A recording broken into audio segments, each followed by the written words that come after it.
Tesla has lost its position as the world's biggest seller of electric vehicles. 嘿，先别急着你对汽车行业的老印象了，告诉你一个劲爆消息，印度那边现在正上演着一出好戏，直接搅动了整个行业的风云。你听过的那些巨头，特斯拉、丰田、宝马、奔驰，这会儿估计都得正襟危坐，好好掂量掂量了。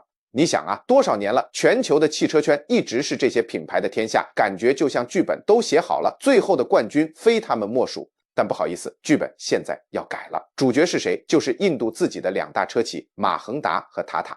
他们最近的一系列操作，直接让日本和中国这两个汽车界的狠角色都高度紧张，不敢小瞧。这不是什么捕风捉影的八卦，而是正在发生的现实。这两家公司在电动车上的布局，简直是给全球汽车行业来了一次大洗牌。说真的，没几年前，很多人还觉得印度嘛，就是造那种特别便宜的小车。谁能想到，今天就凭这个印度，硬是造出了能跟全球顶尖品牌叫板的电动车。最关键的，成本可能连人家的零头都不到。那问题就来了，印度凭什么这么猛？他们的电动车行业到底在憋什么大招？最想知道的是，他们到底藏着一张什么底牌，敢说能赢下全世界？别急，咱们一个一个聊透。话说回来，咱们先别急着去研究印度电动车为啥突然就火了，咱们先停一下，搞明白一个更根本的问题：印度到底牛在哪？为啥全球各大车企都跟饿狼盯肉一样，死死盯着那儿呢？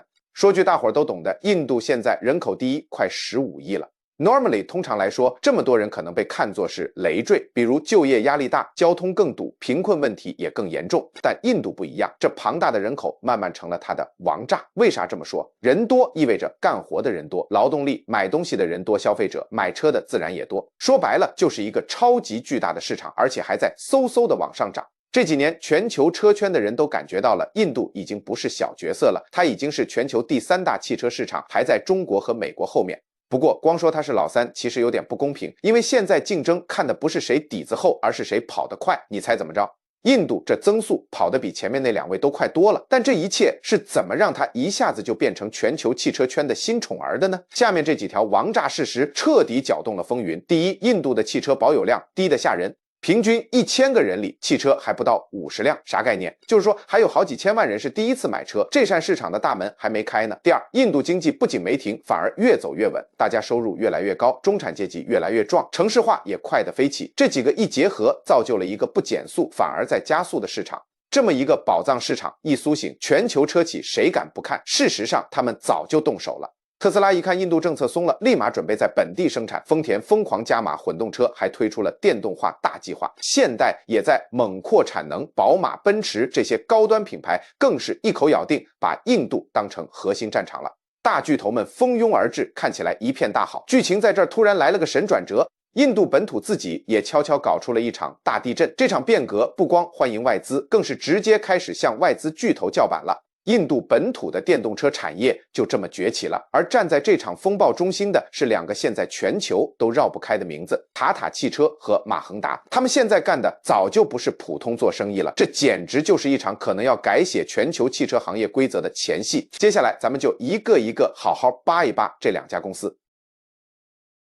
要说印度电动车圈里哪家车企最让人意外，那肯定得是马恒达 Mahindra。说真的，好多年里，马恒达给人的感觉完全是另一回事儿。它就像个硬汉，专做大型的能越野的 SUV， 什么崎岖山路、农场工地都是它的主场。像 Bolero、Scorpio、Thar 这些车，一提起来，大家想到的就是皮实耐造，跟什么花里胡哨的科技玩意儿不沾边儿。但谁能想到呢？就在所有人都没注意的时候，马恒达憋了个大招。说白了，它的电动化战略可不是随便弄1-2款车意思一下，而是直接打造一整个电动家族。你看，他搞了原生纯电平台 XU8、XU9， 建了专属的电动车工厂，还自己搞了电池技术。最关键的是，车子是围绕着软件来设计的，他没去抄谁的路子，而是造出了那种样子很酷、质感也很好，但又特别能适应印度路况、特别实用的电动车。最牛的是，马恒达看透了一个好多车企都忽略了的事。在印度，大家买电动车不光是为了好看，充电方不方便，售后有没有保障，电池能用多久，车子以后卖值不值钱，安不安全，这些才是老百姓真正在意的。所以马恒达的策略很实在，车可以设计的现代点，但必须得可靠耐用，开着得像他们以前的硬派 SUV 一样，让人心里踏实。不过马恒达的故事才刚开个头，就在他一门心思搞电动 SUV 的时候，另一家印度车企正在下一盘更大的棋。这家伙可不是单纯加几款电动车或者改个设计，他玩的可是一整套完整战略。现在啊，这家公司的名字都快成了印度电动车革命的代名词了。话说回来，好几十年来，大家一提到塔塔，脑子里蹦出来的就是那种特别皮实耐用的家庭座驾，什么 Indica、Nano、Tiago， 还有 Safari， 都是一代人的回忆。这家公司的业务可广了，从巴士、卡车到钢铁、航空，啥都干。但要说造电动车，一开始真没人信，都觉得这事儿不靠谱。可结果呢？塔塔闷声干大事儿，直接就冲到了行业最前面，真的就是这么牛。他干的最漂亮的一件事就是不等了，不等什么最佳时机。你想想，别的车企还在开会写 PPT 画大饼呢，塔塔早就把实打实的电动车开上路了。Nexanev、Tigorev、Pungshev、Tiagoyev， 一夜之间，电动车这词儿就不再是未来时，而是现在进行时了。这些车也不是什么高高在上的概念车，就是能帮爸妈接送孩子，自己上下班能堵车也能跑高速的好伙伴。操作简单，充电方便，价格还特别亲民，普通家庭完全 hold 住。就这么着，整个行业的天平被彻底改变了。塔塔想的不是光造一辆车，而是要搞定一整套生态。充电桩、电池供应、车机系统升级、本土化生产、售后服务，全给你安排的明明白白。它不是让用户去迁就电动车，而是把电动车量身定制给印度人的生活，管你高温尘土、路堵成舟，还是长途旅行，车位紧张，通通都能 hold 住。接下来就轮到全球车企都看傻眼了。塔塔的车不仅价格屠夫，还特别受欢迎，什么科技感、安全性、智能互联，样样不缺。现在好多印度人一提电动车，第一反应已经不是特斯拉，也不是什么国外品牌了，就是咱们自己的塔塔。所以说塔塔的电动化战略早就超越了单纯卖车的层面，他把整个行业的核心问题从印度人会接受电动车吗，给改成了印度人转向电动车的速度到底有多快。当一个大国开始这么猛的转向电动化，另一个国家肯定会坐不住，就是那个建厂速度飞快、产品席卷全球、长期霸榜电动车行业的老大哥中国。这几年要聊电动车，那有一个名字咱们绕不开，永远排在最前面，那就是中国。它不光是电动车行业的一员，那简直就是行业的中心。这么说，中国的电动车工厂建的那叫一个快，规模还大。生产线几百万的年产量，几千个充电桩，从电池到软件开发，上下游全给你安排的明明白白，形成了一个超强的完整产业链。比亚迪、蔚来、上汽这些响当当的品牌，直接让中国成了全球最大的电动车生产国。而且啊，有很长一段时间，印度可是咱们的重要客户，不光是零部件、电池芯，甚至整车都是中国造，然后卖到印度去的。你要是把早期不少印度电动车拆开看，里面清清楚楚的写着4个字：中国制造。所以你看，中国不光是全球的领头羊，还把这领先的优势直接卖到了印度，但这也恰恰成了问题所在，因为现在的印度早就不是那个单纯的买家了，他开始学着自己当制造者了。一开始咱们对比起来，印度确实显得有点弟弟，车型少，销量低，起步晚，但是印度走了条完全不一样的路。中国拼的是快，印度拼的是实在和性价比，这么一对比就有意思了。咱们的电动车在好多地方都留下个问号，大家心里都犯嘀咕：一，这车以后售后怎么办？2，开个5、6年，电池坏了咋整？3，想换个零件好买不？4，现在价格战打得这么狠，这牌子以后还在不在？印度呢？他用另一种方式上场了：1，价格便宜，老百姓买得起；2，保养简单方便，不用太折腾；3，像塔塔、马恒达这些牌子在当地那是家喻户晓；4，还在本土建厂，服务网点满大街都是。印度不光想卖得快，更想踏踏实实的把用户的心给抓住。说白了，中国的优势是规模大，产业链全；印度的优势是离消费者近，让人信得过。所以现在这局势可就大不一样了。那些以前只盯着中国看的全球买家，现在也开始把目光投向印度了。而咱们中国呢，也是第一次正儿八经的重新打量印度，不再把它当成一个简单的市场，而是当成了一个真正的对手。不过啊，面临这种新压力的可不止中国一个。还有个国家，它简直就是汽车可靠性的代名词——日本。现在就连日本也不得不好好琢磨琢磨，在这个电动车的新时代，可靠这2个字到底又该是个啥意思了。说真的，要是在几年前你跟我说要拿印度和日本比汽车，我可能会觉得你开玩笑呢。毕竟日本那可是汽车圈里响当当的老大哥，是王者的存在。人家就是靠着丰田、本田、日产这些牌子给全世界上了一课，告诉大家啥叫靠谱、省油、做工精良。你想啊，你要是在南亚长大，家里第一辆车10有8九就是个日本车标，这基本是默认选项。可你有没有想过，要是现在印度把所有宝都压在电动车上，直接挑战日本家底深厚的燃油车江湖，会是个啥光景？嘿，那场面可就太有意思了。日本人的强项在哪儿？肯定是燃油车和混动技术啊。他们的发动机技术已经玩到炉火纯青了，油耗做到了极致，车子就是开不坏，基本不用修，耐用得有点离谱。这金字招牌可不是吹的，但也正是这份自信让他们有点犹豫了。这边呢，印度是直接跳过了混动，大步流星的奔纯电去了。日本那边呢，还在混动甚至更前沿的氢能源上继续加码投入。你听丰田怎么说？他们好几次公开表示，纯电不是唯一的未来嘛，所以重心还是放在混动系统上。而印度呢，正好相反，那是 Elin 电动车啊，政策上疯狂支持，推动电池和零件自己造，还逼着车企赶紧转型，别等了，现在就上。结果就是以前大家眼里的老师日本，突然被曾经的学生印度正面刚上了。你看塔塔的车已经在印度的大街小巷卖出了海量的亲民电动车，马恒达也拿出了全套的电动化规划，各个城市的充电桩眼看着就跟雨后春笋似的，一个劲儿的涨。反观不少日本车企，直到现在还在为印度市场怎么搞纯电而发愁，反复打磨战略。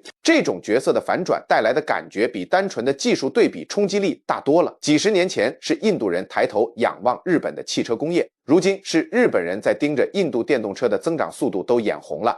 所以现在日本车企的会议室里可能都在悄悄琢磨一个问题：印度的这股势头是不是真的超出了所有人的预料？因为这压力现在已经不止中国感受到了，日本自己更是感同身受。印度的位置现在已经能和全球任何一个电动车巨头掰手腕了。这份名单里可都是些曾经看起来稳如泰山、没人能撼动的品牌，我们一度以为他们没对手，无可比拟，毫无威胁。可现在印度就站在他们身边，准备一起争夺这个未来的赛场，而且好戏这才刚刚开始呢。你看，哪怕到了2026年，很多人对印度的印象还停留在老黄历里，总觉得人确实多，但钱包不鼓，市场低端也就配卖那种几万块的代步小车。这个刻板印象早就过时了。现实是啥？印度的有钱人增速简直吓人，全球都排得上号。现在去印度的各大城市逛逛，高端商场、豪华公寓、豪车展厅，那叫一个人头攒动。保时捷、奔驰、宝马路上根本不稀奇。正因如此，全球所有顶级的电动车品牌眼睛都死死盯上了印度市场，首当其冲的就是特斯拉。前2年特斯拉和印度这边谈政策闹舆论，来回拉扯了好久，总算尘埃落定，要在印度建厂，全面本土化生产。为什么这么爽快？因为印度新政策摆明了，谁愿意大笔投资，谁就能把电动车进口关税从70%多直接干到15%左右。特斯拉一听，这哪是卖车的好机会，这是直接过来建厂造车啊！马斯克看得门清，拿下印度就不只是拿下个市场，是拿下了规模效应，这张王牌。而且特斯拉可不是一个人在战斗。那个从越南杀出来震惊全球的新势力 VinFast 早就动手了，在印度已经开建工厂。他们可不是来试试水，是打算把所有家当都压上。为啥？政府的优惠是真香，市场对平价电动车的需求也摆在那儿，不来白不来。特斯拉和 VinFast 这一下全盘棋都活了，其他车企再不敢小瞧印度，把它当次要市场了。宝马、奔驰直接把印度列为核心优先。宝马计划2026年推出差不多10款新车，还要让电动车在印度的销量占大头。现代、起亚也在疯狂扩充自己的电动车型，就连以前靠低端车横着走的牌子，也不得不把自己的老战略推倒重来，从头再来。因为所有人都看明白了一个事实，印度不只是在买电动车，它是在定义未来全球的电动车市场。这一下市场格局彻底变了，有人笑，有人哭。以前的老牌巨头因为转型慢，眼看着就没落了。那些一心扑在新能源上的新势力蹭蹭的往上窜，本土品牌也突然支棱起来，敢跟全球巨头平起平坐了。现在所有跨国车企的老板开会，脑子里都盘旋着同一个问题：在这场印度电动化的浪潮里，我们该怎么站住脚？这就引出了最大的谜团。一个曾经被看作低端市场的地方，凭什么能倒逼特斯拉、VinFast、奔驰、宝马这些巨头跟着它的节奏重构全球战略？那些本土新势力又是靠啥硬刚这些行业巨鳄？印度手里攥着的可不是什么高科技老经验或者大牌光环，他握着一张更牛的王牌，一种更强大的力量。说真的，在电动车这个圈子里，不管你的技术多牛，品牌多大名头，发布会办得有多酷炫，到了印度，最终决定一切的就俩字儿：价格。到了2026年，这已经成了印度最大的杀手锏。说白了，就是本土车企最深的护城河，也是外国品牌想进来最难迈过去的一道壁垒。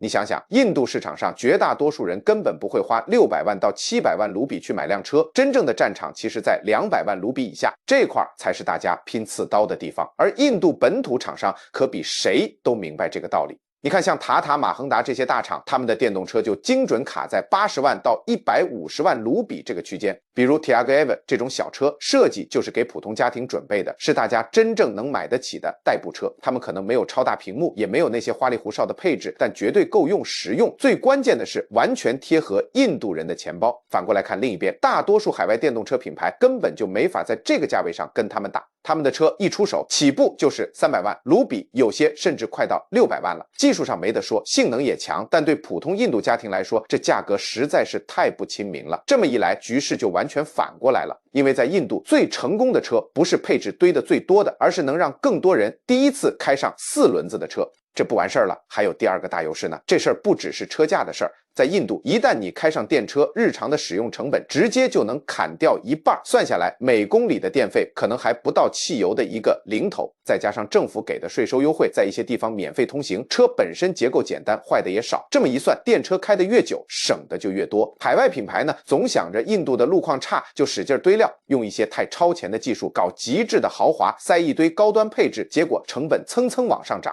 印度本土品牌就正好相反，他们追求的是刚刚好的高性价比，保证车子有足够高的底盘、扎实的悬架，技术简单，坏了也好修，价格还不会让人一看就摇头。这么一来，本土车企就成了一个特别难缠的对手。说到底，印度最牛的优势到底是什么？不是跑得最快的，也不是最豪华的，而是能让数百万普通人真正买得起、用得上的车。当几百万人同时拥抱一种新技术的时候，整个行业的玩法都会被彻底改写。但是你光有个好价格还不足以掀起一场真正的革命，要让这个优势发挥出最大威力，还得靠另一股力量，而且这股力量比任何一个单一的大公司都要庞大，能覆盖全国。为啥这么说？因为在印度电动车爆发的背后，其实还有另一股推力在默默使劲儿。它不光发生在公司的会议室里，更是在印度的一个又一个邦、一座又一座城市、一个又一个社区里实实在在的落地生根。接下来咱们就好好聊聊这股神秘的力量。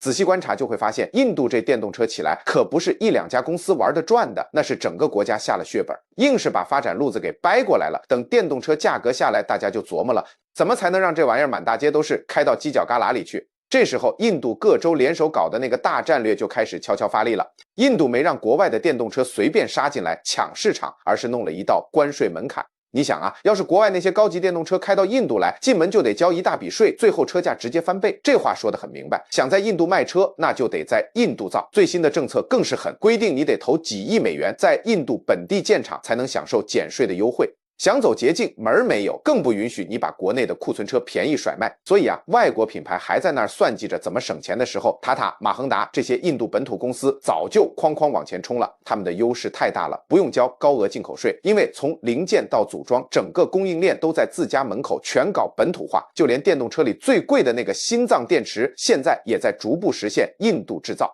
印度的那个生产激励计划就是在推动企业自己生产电池，比如说奥拉公司的绿色电芯项目，目的就是把这电池成本给打下来，电池一便宜，电动车价格自然就亲民了。就这么着，电动车才从一个新鲜玩意儿变成了老百姓买得起的日常代步工具。这可不是瞎猫碰上死耗子，从国家的政策规划到充电桩这些路面建设，是一整套组合拳打下来的。印度这算是从一个大买家摇身一变成了世界工厂，结果怎么样？用不用看图表数据，你也能感受出来。印度的本土品牌已经不是只守着自己家的1亩3分地了，他们已经成了全球其他车企又怕又得盯着的狠角色。说到现在，这盘棋的格局就清楚了。以前是中国引领电动化的风潮，日本靠着皮实耐用说了几十年算，而现在印度走出了一条属于自己的新路，他搞出来这套便宜、本土、规模大的电动车生态系统，这本事真没几个国家能比。也正因为这样，现在大家聊起电动车未来，一个名字总也绕不开印度。那么问题来了，这个没想到的地方能杀出来，你怎么看？如果印度能这么快搞出这么大的电动产业，又会对那些老牌巨头的全球供应链造成什么影响？欢迎在评论区聊聊你的看法。